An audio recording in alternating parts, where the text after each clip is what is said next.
arkadaşlar. Hepinize sağlıklı, mutlu, güzel günler diliyorum. Bugün yine bazı orkidelerim var yanımda. Orkideleri çok sevdiğim için orkidelerle ilgili sık sık videolar hazırlamaya çalışıyorum ve deneyimlerimi sizlerle de paylaşmaya gayret ediyorum. Daha önceden orkidelerime hazırlamış olduğum bitki besinleriyle ilgili videolar paylaşmıştım. Yine orkide dalını ne zaman budamanız gerekiyor? Orkide dalını nasıl budarsanız daha hızlı çiçek elde edersiniz? Orkidenin bu şekilde keyik oluşturabilmesi için neler yapabilirsiniz? Bu ve buna benzer birçok video paylaşmıştım arkadaşlar. Kanalıma abone olmayanlar abone olarak o videolara ulaşabilirler ve yukarıdaki linke tıklayarak yine videolarıma ulaşabilirsiniz. Bugün de orkide yapraklarının bu şekilde canlı ve parlak olması, sağlıklı bir görüntüsünün olması için neler yapabilirsiniz? Bununla ilgili küçük bir tavsiyem olacak sizlere arkadaşlar. Orkide yaprakları böyle sert ve sağlıklı olması gerekiyor. Bazen hava şartlarından dolayı yazın çok fazla sıcak olan zamanlarda ve özellikle kışında evlerinde kalorifer olan kişilerin evlerinde genellikle orkide yapraklarında yumuşamalar meydana gelebilir. Orkideler fazla sıcak havalara dayanamazlar. Ne çok sıcak havada ne de çok soğuk havada yaşayamazlar. Ben genellikle orkidelerimin daha sağlıklı olabilmesi için şöyle bir termometre koyuyorum yanlarına arkadaşlar ve sıcaklık aralığını oradan sürekli takip ediyorum. Çok fazla sıcak olan bir yerdeyse konumunu ona göre ayarlıyorum. Evin sıcaklığını ona göre ayarlıyorum. Sıcaklık orkideler için önemli. Aynı zamanda bol ışık alması da çok önemli.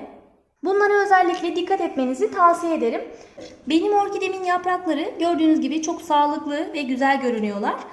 Ben genellikle orkidelerimin yapraklarını bu şekilde muz kabuklarıyla siliyorum arkadaşlar. Ve size de kesinlikle bu şekilde muz kabuğuyla silmenizi tavsiye ederim.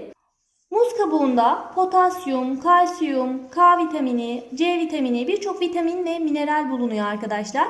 Aynı zamanda antibakteriyel özelliği de var. Yani orkidelerinizi çeşitli zararlılardan, sineklerden, böceklerden de yapraklarını koruyacaktır. Sildikten sonra gördüğünüz gibi oldukça parlak ve güzel görünüyor. Hem de besin oluyor bu bitkilere. Orkideler yapraklarından da besini alırlar. Bu şekilde yaparak hem onlara besin vermiş olacaksınız hem de daha parlak, daha sağlıklı görünmesini sağlayacaksınız. Şunu da belirteyim özellikle, bakın kış aylarında orkide yapraklarında bu şekilde bakın çatlamalar meydana gelebilir.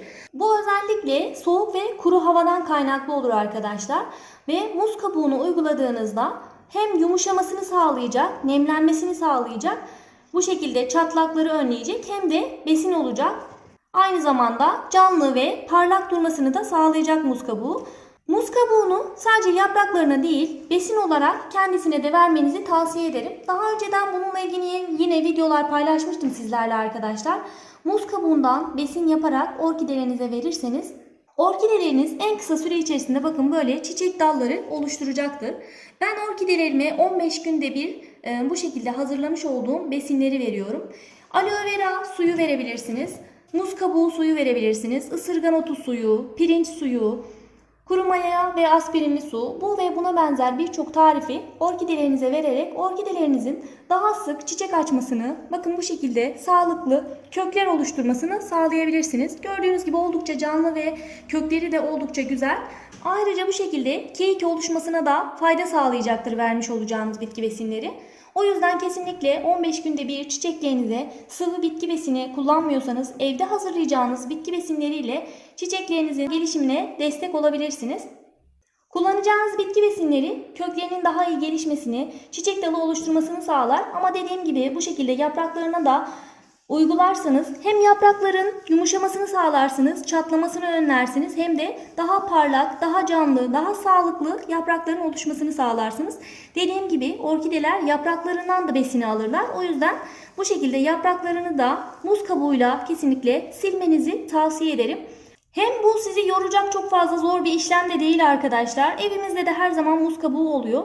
Bu muz kabuklarıyla böyle çiçeklerimizin temizlenmesini, sağlıklı ve güzel görünmesini sağlayabilirsiniz. Orkidelerin yapraklarında çok fazla toz oluştuğunda orkidelerde unlu bit gibi, kırmızı örümcek gibi çeşitli böcekler de oluşabilir.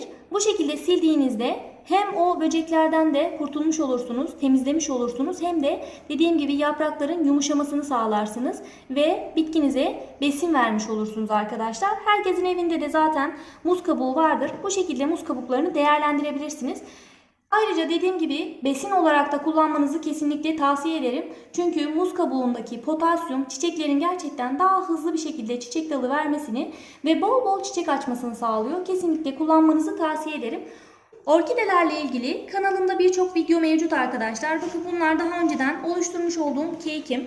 Cake oluşturma ile ilgili nasıl bu şekilde yavru oluşturursunuz, onlarla ilgili kanalımda yine videolar mevcut. Onları da izleyebilirsiniz. Yine orkidelerin dalını ne zaman ve nasıl budamanız gerekiyor, bunlarla ilgili de detaylı bilgilerim var kanalımda. Onları da takip edebilirsiniz. Orkidelerinizin bol çiçek açması ve yavru vermesi için orkidelerinizin öncelikle sağlıklı köklerinin olması gerekiyor. Orkidenin sağlıklı köklerinin olması için ise sulamaya dikkat etmeniz gerekiyor. Orkideyi nasıl sulamanız gerektiği ile ilgili yine kanalımda birçok videolar mevcut. Onlardan da faydalanabilirsiniz. Bugünlük de anlatacaklarım bu kadardı arkadaşlar. Orkidelerle ilgili deneyimlerimi sizlerle paylaşmaya gayret ediyorum. Videolarımın faydalı olduğunu düşünüyorsanız beğenmeyi unutmayın lütfen. Yeni videolardan haberdar olmak için de kanalıma ücretsiz olarak abone olabilirsiniz. Soru ve görüşleriniz de benim için çok değerli arkadaşlar. Sorularınızı yorumlara yazarsanız elimden geldiği kadar hepinize yanıt verip yardımcı olmaya çalışırım. Bugünkü videonun da sonuna geldik. Beril'in Hünerleri YouTube kanalımda yeni videolarda görüşmek üzere. Şimdilik hoşça kalın arkadaşlar.